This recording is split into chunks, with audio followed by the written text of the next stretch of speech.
Je voudrais aussi toucher ces points qui frappent notre pays, notamment dans la province du Bas-Congo.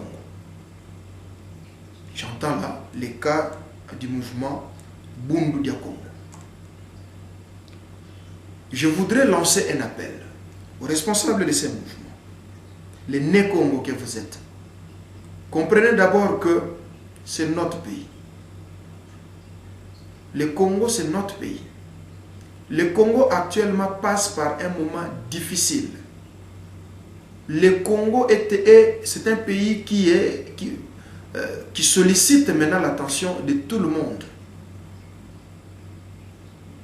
Dans les bons comme dans les mauvais. Malheureusement, en plus grande partie dans les mauvais, jaloux que ceux-là ils sont, ils en veulent à la vie de notre pays. La force de la RDC, c'est son unité nationale. C'est son intégrité territoriale. C'est sa cohésion. C'est ce qui fait le Congo. Chercher aujourd'hui à diviser le Congo, je crois que ça serait une chose dangereuse et en plus une chose qui doit sortir ou qui sort d'un fils digne qui n'a pas, ou de fils dignes qui n'ont pas de nationalité douteuse, qu'on reconnaît comme 100% congolais. Vous risquez d'être assimilé à ceux-là, aux nationalités douteuses, qui cherchent aussi à diviser notre pays. J'en appelle à votre sens de responsabilité sur vos comportements. Les peuples ne sont pas vos ennemis, et surtout les Né-Congo. Vous êtes censés protéger ce peuple. Vous êtes censés travailler dur pour répondre aux besoins de ce peuple. Vous n'êtes pas appelés à faire souffrir ce peuple. La preuve, ce peuple vous ont plébiscité. Ils vous ont élus. Vous êtes à l'Assemblée nationale, vous êtes dans les institutions. Soyez ceux-là qui seront proches du peuple dans les bons et non dans les mauvais. Participez au bien-être, à la recherche du bien-être du peuple Né-Congo. Et non à donner au peuple Né-Congo l'image qui n'est pas le sien. J'espère que vous m'avez compris. J'ai tout dit. Les Né-Congo parlent moins, mais comprennent beaucoup. Mais parlant toujours des mêmes sujets, ce qui est étonnant, c'est de voir la manière dont le gouvernement s'acharne à ce qui se passe au Bas-Congo par rapport à la situation similaire qui se passe à l'est de la République démocratique du Congo. Là aussi, c'est une question, une matière à réflexion.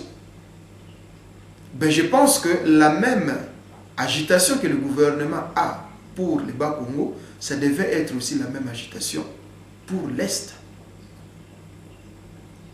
Il doit y avoir une certaine égalité dans tous les pays, parce que la loi qui régit les pays reste la même et la loi est pour tout le monde.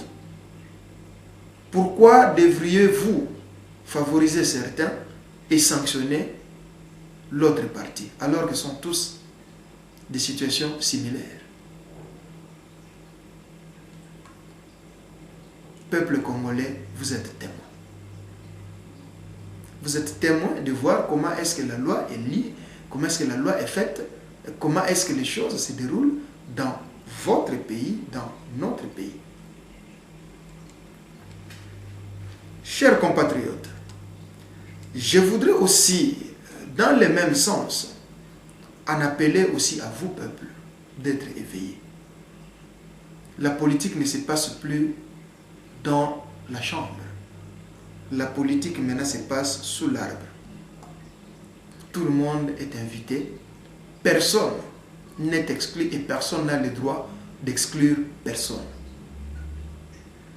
Vous avez un mot à dire. Ces élections locales, c'est pour vous. Ces élections locales, c'est vous qui allez décider. Oui, il peut y avoir manigance. Il peut y avoir, je ne sais pas moi, manipulation. Il peut y avoir fraude. Mais la voix du peuple, c'est la voix de Dieu. Si vous vous manifestez majoritairement, si vous soutenez les vôtres, ne regardez pas ceux qui sont mieux placés. Ne regardez pas ceux qui sont au top aujourd'hui. Ne regardez pas les bourreaux du pouvoir aujourd'hui. Mais regardez ceux qui sont toujours à vos côtés. Ceux qui ont été avec vous, ceux qui sont avec vous et ceux qui seront avec vous. Ce sont ceux-là que vous devez élire. Ce sont ceux-là que vous devez élever. Ce sont ceux-là qui connaissent mieux vos soucis, qui traversent les mêmes problèmes que vous, qui traversent les mêmes situations que vous. Ce sont ceux-là que vous devez plébisciter. Ça, c'est le message de la troisième force. Ça, c'est le message signé Augustin Mukamba, le représentant à Banacité. Votre représentant. Je dis et je vous remercie.